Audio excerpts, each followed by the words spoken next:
शूद्रों का मंदिर प्रवेश वर्जित है, शूद्र मंदिर नहीं जा सकते, ऐसी कितनी ही बातें आजकल समाज में देखने और सुनने को मिलती हैं। कुछ लोग इस बात को शास्त्र सम्मत बताते हैं तो कुछ लोग इसको शास्त्रों के विरुद्ध। ऐसे में यह जरूरी हो जाता है कि इस बात का पता लगाया जाए कि इस विषय में कौन सा पक्ष सही है और कौन सा पक्ष गलत। शास्त्र को आधार मानने वाला होने के नाते मैं कट्टर हिंदू ब्राह्मण हूँ, छुआछूत जात पात मानता हूँ। शास्त्र आज्ञा है उसको करो, तो उसमें बुरा भला सोचने का तुमको राइट नहीं।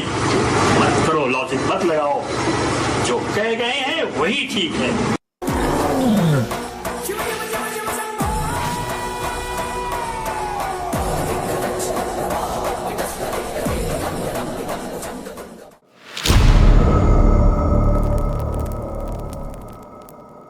रघुपति राघव राजा राम, पतित पावन सीताराम।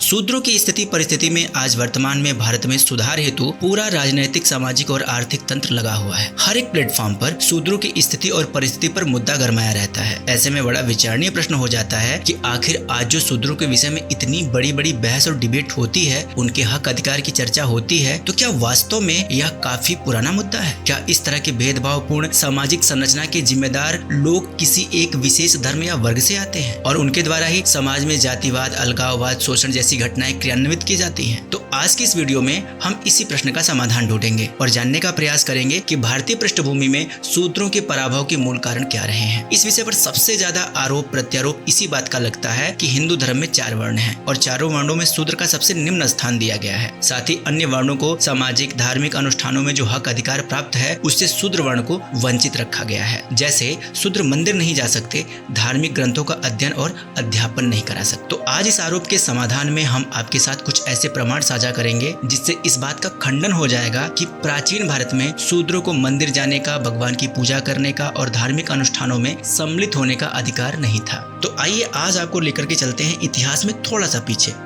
सबसे पहले आप यह भगवान नारायण की प्रतिमा देखें। इस प्रतिमा को 8वीं शताब्दी में असम के देवपानी में भगवती देवी गुफा स्थल में स्थापित किया गया था। इसी स्थल से एक अभिलेख प्राप्त हुआ जिसमें बड़े साफ साफ और स्पष्ट शब्दों में लिखा गया था, शूद्र द्विज वर्ण नारी सेव्या तू देवी भगवती तू गुहाय। अर्थात भगवती देवी की पूजा सभी वर्गों के लोग, शूद्र, द्विज, स्त्री सब मिलकर किया करते थे। यहाँ आप स्क्रीन पर मूल अभिलेख भी देख सकते हैं। तो इस प्रमाण से एक बात तो साफ हो गई कि 8वीं शताब्दी तक हर वर्ग को मंदिर जाने, भगवान को पूजने का अधिकार प्राप्त था। अब एक और प्रमाण आपके बीच रखना चाहूंगा जिसमें एक शूद्र वर्ण कहे जाने वाले व्यक्ति देवपाल के द्वारा भगवान नारायण के भव्य मंदिर निर्माण करवाने का उल्लेख मिलता है। आइए इस अभिलेख को भी समझते हैं। यह अभिलेख खलारी से मिला था जो कि कलचुरी शासन के अंतर्गत आता है। यह अभिलेख भाषा और लिपि की दृष्टि से मध्यकालीन देवनागरी लिपि में लिखा गया है। अभिलेख के अनुसार देवपाल नाम के एक व्यक्ति जो वर्ण व्यवस्था में शूद्र वर्ण में माने जाते थे, उनके द्वारा अपने स्वयं सामर्थ्य के अनुसार मंडप सहित भगवान नारायण का मंदिर बनवाने का उल्लेख है।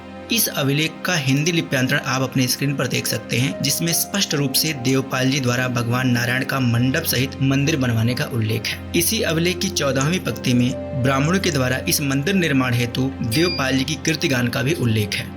स्पष्ट रूप से लिखा है, ताव देशा जयतु जयतु देवपालस्य कीर्ति। यहाँ यह प्रशस्ति लेख किसने लिखा, उसका नाम भी लिखा है, कब किस समय अभिलेख लिखा गया यह भी मेंशन किया गया है। तो इन दोनों प्रमाणों से एक बात तो स्पष्ट है कि शूद्रों को न सिर्फ मंदिर जाने, पूजा करने का अधिकार प्राप्त था, वरन वह बड़े बड़े विशाल मंदिर भी बनवाते थे। ऐसे में सिर्फ एक ही मानसिकता के साथ इतिहास को देखना कि शूद्रों को कोई धार्मिक अधिकार नहीं था, वो मंदिर नहीं जा सकते थे, यह सब बातें पूरी तरह से प्रोपेगेंडा आधारित लगती हैं। इनका वास्तविकता से कोई लेना देना नहीं है। अतः कुछ एकाध अपवादों को छोड़ दें तो ऐसा कोई शास्त्रीय धार्मिक प्राविधान कभी नहीं था कि कोई शूद्र मंदिर नहीं जा सकता, पूजा नहीं कर सकता। अगर ऐसा कुछ होता तो आज यह 2 अभिलेख जो आप देख रहे हैं पुरातात्विक दृष्टि से वो हमें और आपको कभी प्राप्त नहीं होते।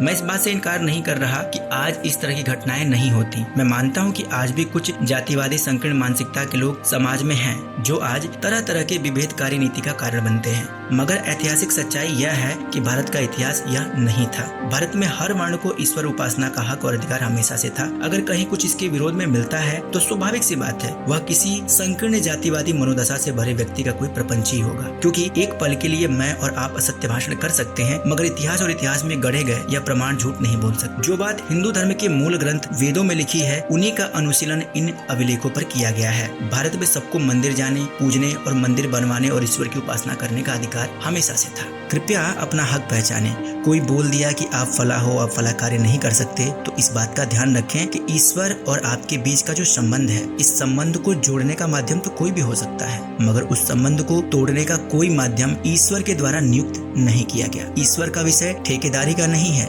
जीव और परमात्मा के सानिध्य का है और इस सानिध्य से एक जीव को दूसरा जीव अलग कर दे ऐसा कोई भी ईश्वरीय विधान है ही नहीं। अतः इस बात से फर्क नहीं पड़ता कि आज आपका जन्म कहाँ हुआ है, फर्क इस बात से पड़ता है कि आपके जीवन की उपलब्धियां क्या है।